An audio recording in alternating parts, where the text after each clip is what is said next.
ఆ సూర్యుడు, ఆ చంద్రుడు, ఆ నక్షత్రాలు, గాలి, నీరు, చెట్లు, చేమలు, జంతువులు అంతా కూడా ఆత్మ పదార్థం.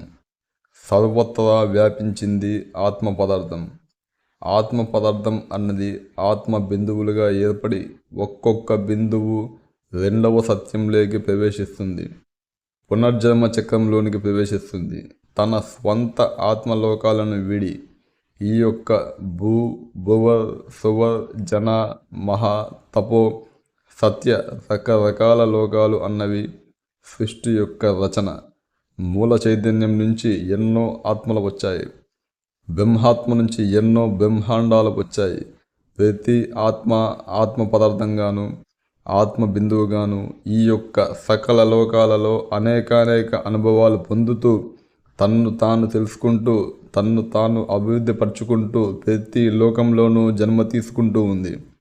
ఈ యొక్క జన్మ క్రమాన్నే పునర్జన్మ సిద్ధాంతం అంటారు. ఇప్పుడు నేను హైదరాబాద్లో ఉన్నాను. రేపు చెన్నై వెళ్తాను. ఆ తర్వాత ముంబై వెళ్తాను. ఆ తర్వాత భోపాల్ వెళ్తాను, ఢిల్లీ వెళ్తాను. అంటే ఏంటి?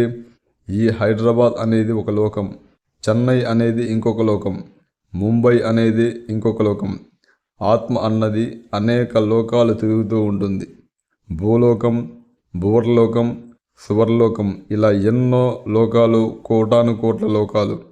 మై డియర్ ఫ్రెండ్స్, హైదరాబాద్ వదిలిపెడితే కానీ చెన్నై పోలేం. ఇక్కడ చచ్చి చెన్నైలో పుడతాం, చెన్నైలో చచ్చి ముంబైలో పుడతాం. ఈ యొక్క శరీరంలోకి ఈ ఆత్మ పదార్థం వచ్చింది. ఇప్పుడు ఈ శరీరం ఉంది, కొన్ని రోజులకు ఈ శరీరం పోతుంది.